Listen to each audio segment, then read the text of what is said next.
the Egnater Tweaker valve amp, not the most well-known amp in the world, but certainly a good one. And one of the reasons why I was particularly interested in getting this amp was that it's capable of taking many different types of valves, certainly on the power stage. Currently in there I've got a pair of 6V6s, but I do have a pair of alternative valves which I've forgotten what they are. The purpose of this video is to change the output valves, the power valves. And the reason why I'm making the video in the first place is that it does seem as though there isn't an instruction video out there, and it's not quite so straightforward. Let's spin this thing round. Now on a Fender or a PV, changing the valves tends to be fairly easy because they're just here. And as you can see, there isn't an awful lot of valve showing.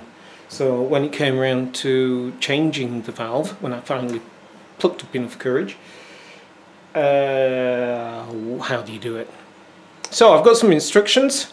Luckily I am a member of a Egnater Tweaker owners club, hosted by the Telecaster owners club, and somebody kindly gave me some instructions. Let's see if we can make sense of those instructions and get those tubes changed. Okay, now according to the instructions you've got to take the back off. Might not be the easiest thing to do halfway through a gig, but certainly for home and studio use it's not too bad. There's not too many screws here. There's a couple here that look different, so I'm not going to bother with them. Let's get on to it.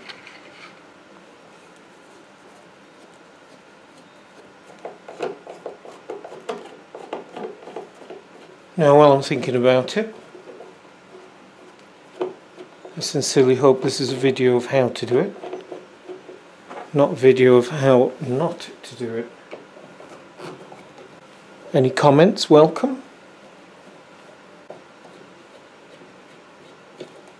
And by the way, this is the first time I've ever changed a valve in an amp. This is the first valve amp I've ever had.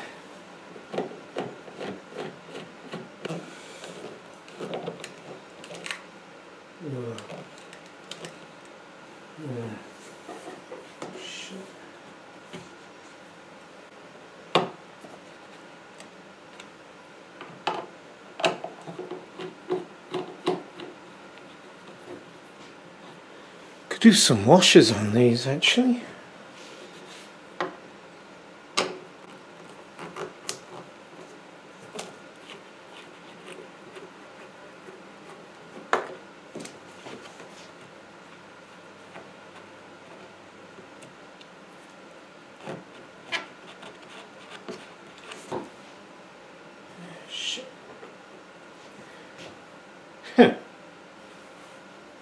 Bit fell off.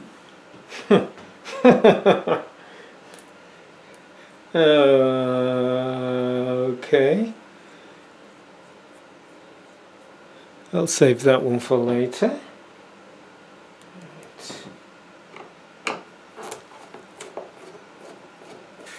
Now,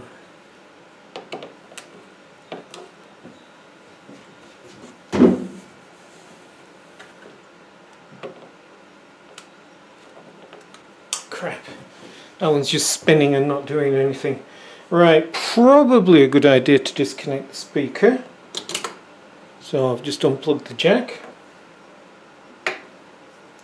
I don't know, let's see what we can see.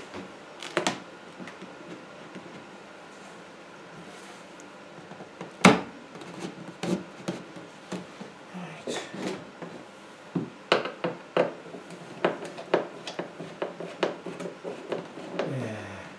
Got some traction on it now.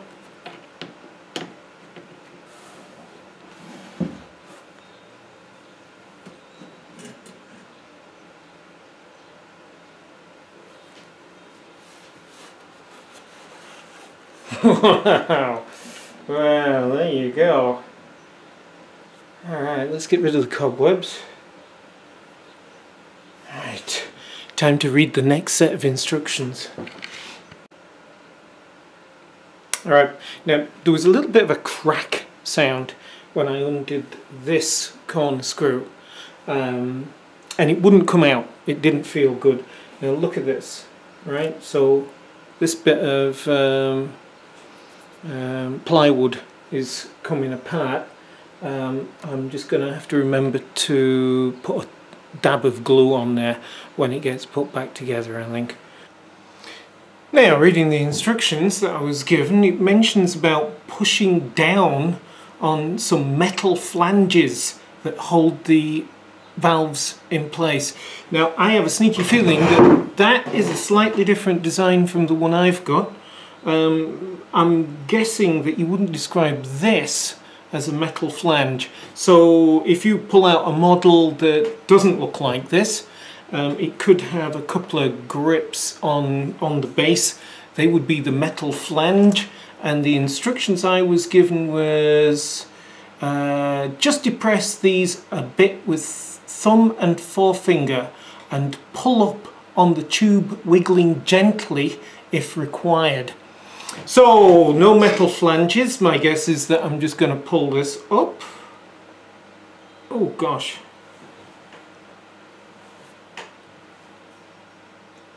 Bit scared actually. Let's try. Oh gosh.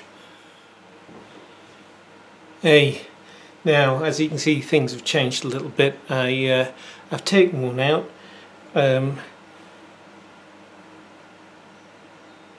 It wasn't that easy. Certainly if you don't know what you're doing, it certainly wasn't that easy.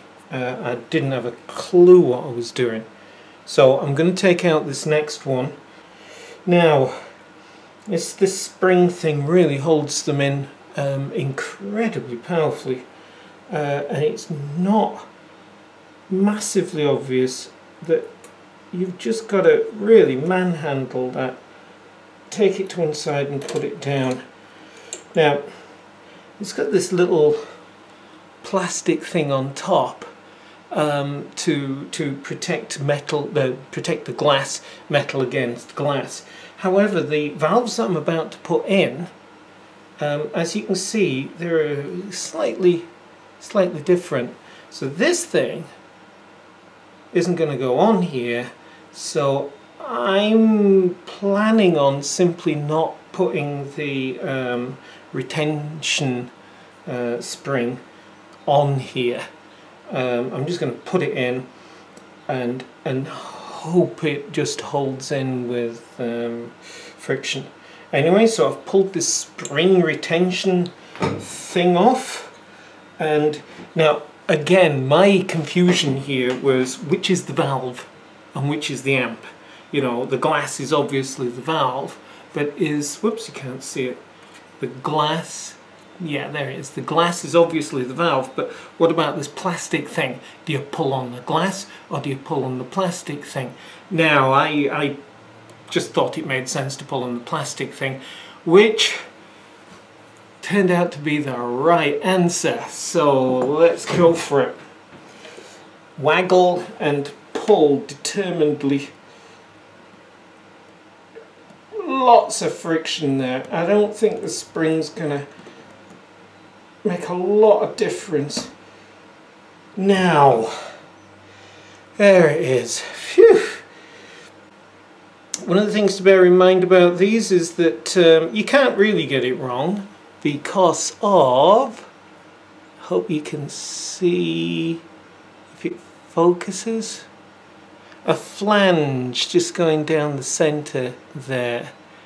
Yeah, you can just see it, and that means that as long as you've lined up the slot to the flange, you're going to be okay. Whew. Yeah, I'm kind of worried about the this flopping to one side and rattling a lot, but I'll just have to see how that goes. All right, I'm lining it up.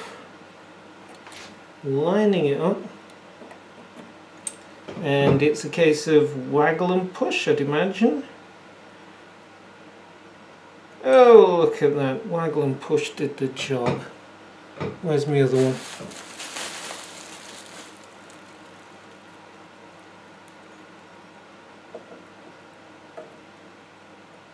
Let's just make sure I got that right. Yep. Waggle and push. Now, that, to be honest with you, looks really stupid. I really don't like these flapping around. Now these, like I said, I got this amp second hand. These valves came with the machine. So they do work, they have been in here before. At this point I probably would be thinking whether I'd actually got the right valves or not, to be honest with you. But looking at it, well, they're in, and I know that they have worked. So I'm just going to run with it. Okay, let's put these 6 V6s to one side. And welcome to the 6P3Ss. Right, I've glued this corner up, and I've glued the bit of wood that was holding the other end of the self-retaining bolt, or whatever it might be called. They're in there. I cleaned up a bit of Tolex that had been torn as well. Just used a dab of super glue. Again, if you go, oh my god, he didn't use super glue, did he? Just write in the comment, you know, what should I have done? I'm also wondering if a set of nice washers here might not be a bad idea. Let's not forget to plug this into the correct speaker out.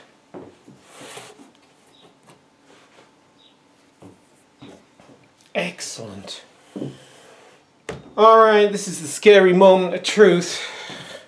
Let's get it plugged in, eh? Let's just hope it works, eh? Okay. Alright, well, no pops and crackles.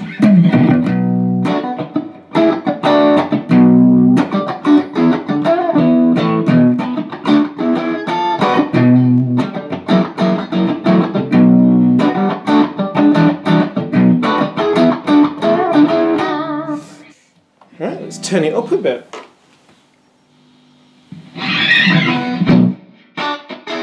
Oh God, there's sparkle for Africa there.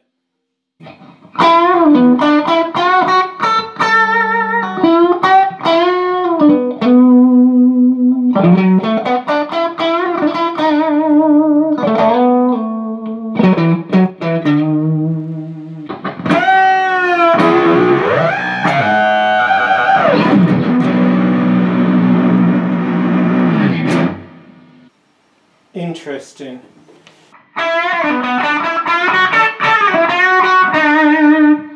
God, that annoys the neighbours, I'm sure. Gosh, that is more powerful. There's more output with these tubes. There really is.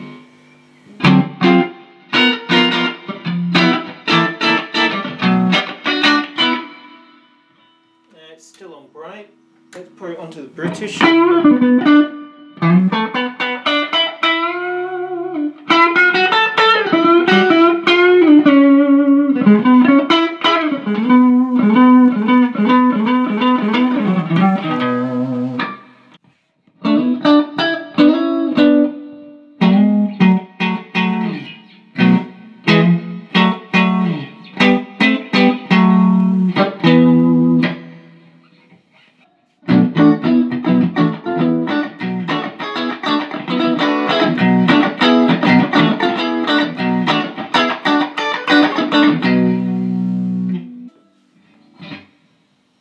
Look, I'm going to have a lot of fun with this. There's no pops and crackles. It all seemed to work.